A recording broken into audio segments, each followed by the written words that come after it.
It was a normal day for Arabella Barlow. She was working her garden, growing some of her vegetables to sell in her stall inside the Borough Market in London. She was at peace and content by doing this while she waited for her beloved husband, Cenric Barlow. Cenric worked as a butcher together with her in the stall. They had a very good reputation in the market and a wonderful list of clients that would pay good money for the products due to their trust in them. Cenric went out to do some errands about looking for the meat they would sell in the market. When he arrived home, his wife went to greet him with a tender smile, but something stopped her in her tracks. Cenric was covered in blood from head to toe, and with what can only be called a very foreboding smile and a butcher knife in hand. Arabella didn't understand. He was a butcher, so being dirty by animal blood was normal for him in their business stall. But this was off. At that moment, Cenric said a phrase with that same smile that deeply disturbed Arabella. "Let's go for a walk." Arabella ran away from Cenric, but he was faster and grabbed her immediately. Arabella screamed, "What are you doing, Cenric?" "What has gotten into you?" Cenric just said with that same smile. "Let me protect you." The confusion that followed that statement could not be measured. Cenric manhandled Arabella as she screamed her lungs out in disbelief to the outside of their home. When they were outside, she could not understand what she saw. There were men. Men fought each other with whatever they could find. And it was not a fist fight. It was an all-or-nothing fight with anything they could find to go for the kill. It was sheer brutality. Some were armed with kitchen knives, others with construction working equipment like sledgehammers and drills, among other things. Everything is a weapon if you are creative enough. Cenric was using his old butcher knife, for example. Cenric, while still grabbing Arabella, went for their car and put his wife inside while the mayhem in the streets continued. One man with a pair of gardening scissors went for Cenric for the kill, but he was faster and used his butcher to cut one of the attackers. And later his face.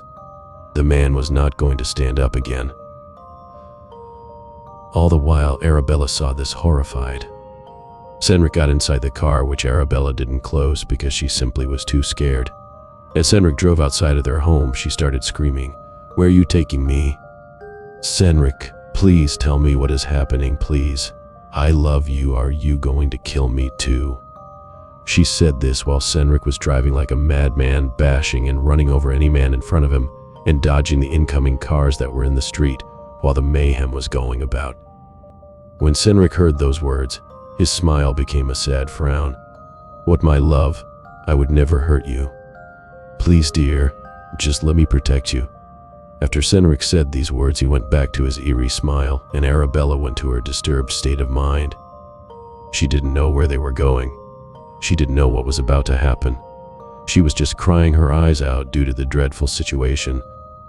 But the crying stopped.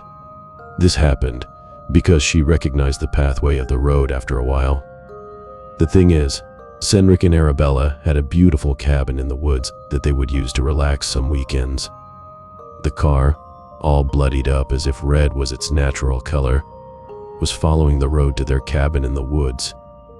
Arabella then started getting more nervous and almost cried again. She didn't know what Cenric was going to do to her when they arrived at the cabin. When they arrived, Cenric got out of the car and then grabbed Arabella out of the car. But something was different. He still had the foreboding smile and the bloodied cloth he had on. But he was gentler this time and grabbed Arabella with tenderness. The tenderness that she loved from him. In her confusion due to this change of pace and mood, Cenric took the opportunity and got her inside their cabin as fast as possible. As Arabella was about to ask again to please explain to her what was happening, Cenric kissed her inside the cabin and told her, "I love you. You will be safe here for now. Don't go out. Use the food and water that we have stored here. It should last weeks for one person. Take care, Arabella. I need to go." His smile became more sinister when he said those four last words. With a butcher knife in hand, he went back to the car and went off.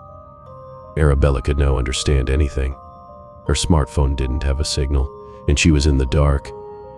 But thankfully, there was a TV in the house, and I paid for the cable and signal still without internet. Arabella turned on the TV and prayed that there was something to explain the behavior of her beloved husband. and the mayhem she saw in the streets. She found a news channel, where thankfully they had a briefing of the situation. But what she would hear would destroy her heart. There was a viral outbreak of a kind that was never seen. This virus hijacked the nervous system of males and sent signals to the brain that would alter a man's perspective on priority. The thing is that men had one main priority given by instinct: love and protect women and family. But due to the rising narrative that masculinity was the source of all evil according to many modern ideologies and social groups, something horrible had happened. Men started seeing other men as something that must be killed immediately. If the menace to their beloved was men, they shall be killed. So said the brains of the victims that succumbed to the virus. It was a war among the entire male sex. After that, Arabella dropped to her knees inconsolably, for she knew that there was an extremely high chance that some random man would kill her beloved Cenric, and the world was practically coming to the weirdest of ends. After some time passed, the population of the earth halved completely, for there were no more men. Did the human race go extinct? Who knows? Isn't it ironic such a fervent desire to protect can be so destructive?